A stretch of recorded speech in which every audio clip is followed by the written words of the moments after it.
Going to be a real interesting week in the NFL. Happy NFL week one. We are going to talk to Ricky Larson here, get the fantasy football update from our guy and his weekly hitter, Lucky Shots Media. So that's coming up at the end of my ranting here on Corbett's Corner.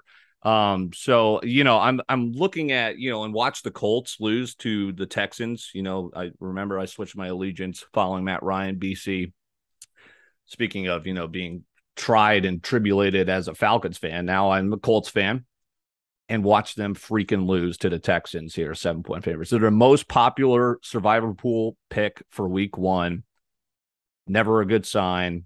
And look how cursed I am, as you know, from the Boston College defeat.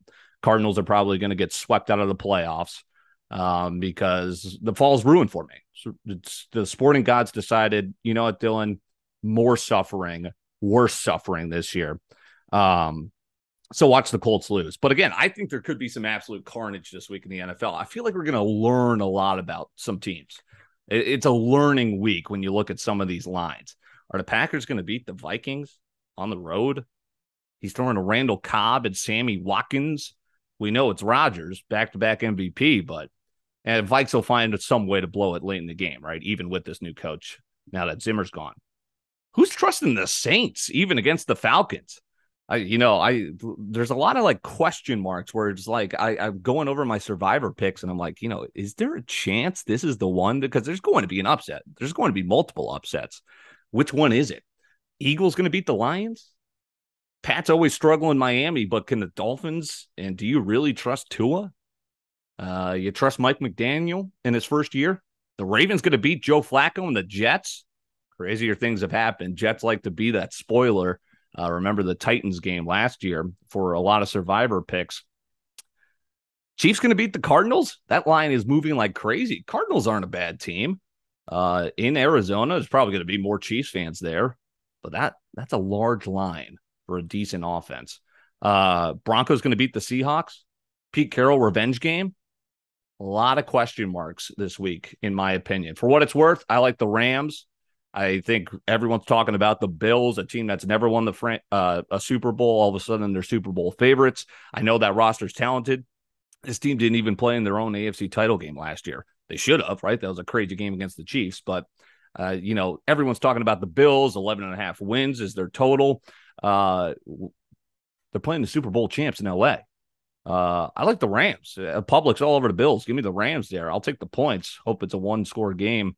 Or a 1-point game, but I think the Rams can win that outright. I'll take the Cards plus the number because that's up over 7. I think it's actually 6 right now, but the way that thing's moving, the public loves the Chiefs, even though they actually have been a sneaky bad cover team since their Super Bowl win. And then I like the Commanders because for some reason people think Trevor Lawrence year 2 and the return from injury, the debut in the NFL for Travis Etienne Jr., Doug Peterson. Come on, that's what a lateral move. Well, Urban Meyer's a scumbag, but Doug Peterson, I mean, come on. What are we doing here with Jacksonville? I know the Commanders aren't great. I know Carson Wentz is fun to laugh at, but that's still an upgrade at quarterback. Ron Rivera is still a great defensive coach. It's still a solid defense. I like them by a field goal, -2.5. Public all over the Jaguars. Dan Schneider's, a scumbag owner, but hey, they're at home and their fans are still going to show up. I like the Commanders there. And then I did take some season win totals. I just sprinkled some $25 on the Bills under plus money, 11.5. I mean, like crazier things could happen. What if an injury happens? I'm just kind of fading the favorite here for the Bills. Good God, if history has told us that's not going to be the play this year. So I'll take under 11.5. Dolphins 9, I think is too high for a first-year coach and a quarterback I don't believe in. And then the Giants stink. It's not a Saquon redemption year. I'll tell you, I was the first one in America to tell you that he was a bad running back, and then everyone was like, "Wait, why is he so bad?" And the whole narrative, "Oh, it's a redemption year for Saquon now." No, it's not. He'll be on a different team in 2 seasons, now a league in 5. Giants under 7. Daniel Jones not going to cut it. Not an NFL quarterback.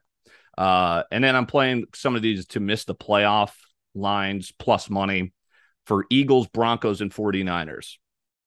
Are the Eagles, yeah, everyone's talking about them again. Can they beat out the Cowboys? Say Jalen Hurts kind of regresses. He's a good fantasy quarterback, but say he regresses a little bit in terms of winning games.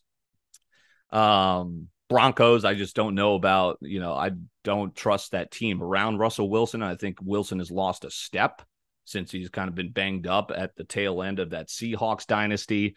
And then where are we at on Trey Lance? I love fading Shanahan. I know he was great at making playoffs and Super Bowls and going on deep runs, not great at finishing them. I love kind of rooting against him because he fucked up the Falcons Super Bowl for me and all the Falcons fans at the time. And 49ers, where are we at Trey Lance? He's either going to be the second coming or he's going to be not good. And that's why they signed Jimmy Garoppolo and say, hey, just hang tight here, Jimmy G. In case things don't work out, we may need you. You got us that far.